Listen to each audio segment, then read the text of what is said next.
दोस्तों नमस्ते। दोस्तों आधुनिक युग को कई लोग कई तरह से परिभाषित करते हैं।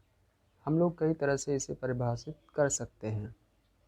जैसे हम इसे मशीनीकरण का युग कह सकते हैं, हम इसे अत्यधिक विकास का युग कह सकते हैं, इंफ्रास्ट्रक्चर का युग कह सकते हैं, शहरीकरण करने का युग कह सकते हैं। कई तरह के इनका परिभाषा हो सकता है। लेकिन परिभाषाओं की इस कड़ी में हम एक कड़ी और जोड़ सकते हैं और इससे जोड़ते हुए हम आधुनिक युग को बीमारियों का युग, ये इस परिभाषा से भी हम लोग इसे विभूषित कर सकते हैं। क्योंकि आधुनिक युग में बीमारियों का इतना बोलबाला है।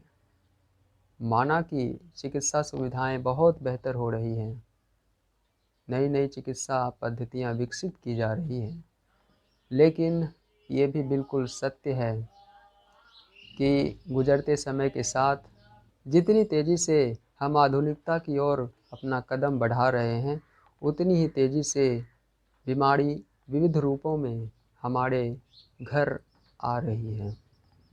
कई तरह की बीमारियां, ऐसे ऐसे रोग आपको देखने को मिलते हैं, ऐसे ऐसे नाम होते हैं उनके, ऐसे ऐसे लक्षण होते हैं उनके, ये आपको सोचने पर मजबूर कर देते हैं कि ये भी क्या चीज़ है। आपको पता भी नहीं होता और आपको वो बीमारी लग चुकी होती है। दोस्तों मैं आपसे पूछता हूँ कि आज से 50 साल पहले कितनी बीमारियाँ थी? आप कितनी बीमारियों का नाम जानते थे? बहुत कम बीमारी रही होगी। दस्त, बुखार, सर्दी और चेचक, इन्हीं तरह की बीमारियों का बोलबाला हुआ करता था। लेकिन इस युग में, आज जिस युग में हम लोग जी रहे हैं, हमारा जीवन जिस युग में चल रहा है, उस युग में बीमारियों का ऐसा बाढ़ आ चुका है, ऐसी बाढ़ आई है बीमारियों की। रोज़ नए नए तरह की बीमारियों की पहचान की जाती है लेबोरेटरी में, और फिर उनका निदान भी खोजा जाता है।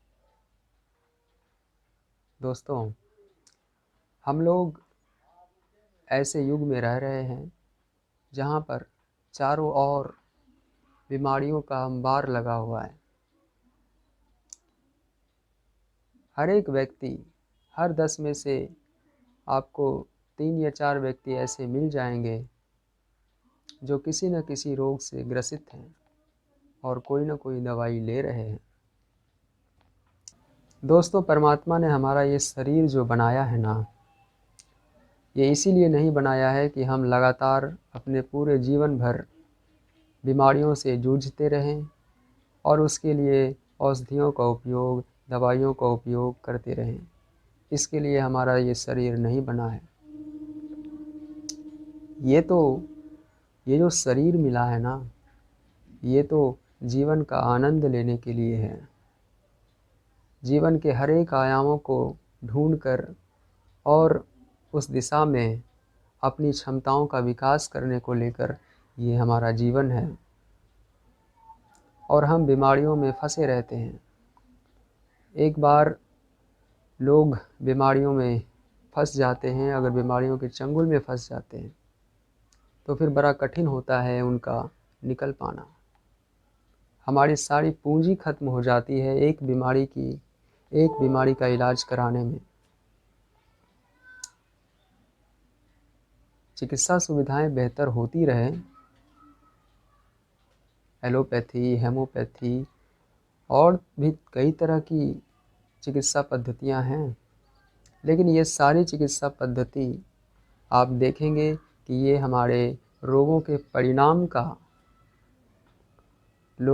परिणाम का, उनके लक्षणों का उपचार करती है, उनके कारणों का उपचार नहीं करती।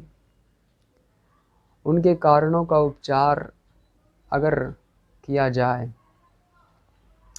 तभी हमारा जो रोग है वह उनका समूल नाश हो सकता है। और ये हमारी ऋषि पद्धति से हमें प्राप्त है।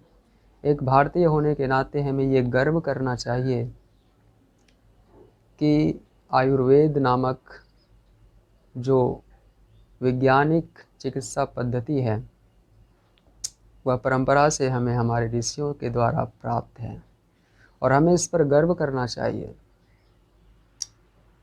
केवल आयुर्वेद और योग चिकित्सा पद्धति ही पूरी दुनिया में एक ऐसी पद्धति है जो रोगों के कारणों का इलाज करती है और उसे समूल नाश करती है। दोस्तों, यदि आप योग करते हैं, यदि आप आयुर्वेद का सहारा लेते हैं, तो न केवल आपका शरीर स्वस्थ रहेगा और आपका शरीर ऊर्जावान बना रहेगा, बल्कि आप रोगों से पहले से ही बचे रहेंगे। अगर कोई आगंतुक रोग आपको होने भी वाला होगा, तो यदि आप नियमित योग करते रहेंगे, आप आयुर्वेद का सहारा लिए हुए होंगे, तो यकीन मानिए कि आपको कोई अन्य रोग छू नहीं सकता। तो दोस्तों, एक ऐसा युग जहां चारों तरफ बीमारियों का बोलबाला है और अभी अभी तो कोरोना का अटैक हुआ है।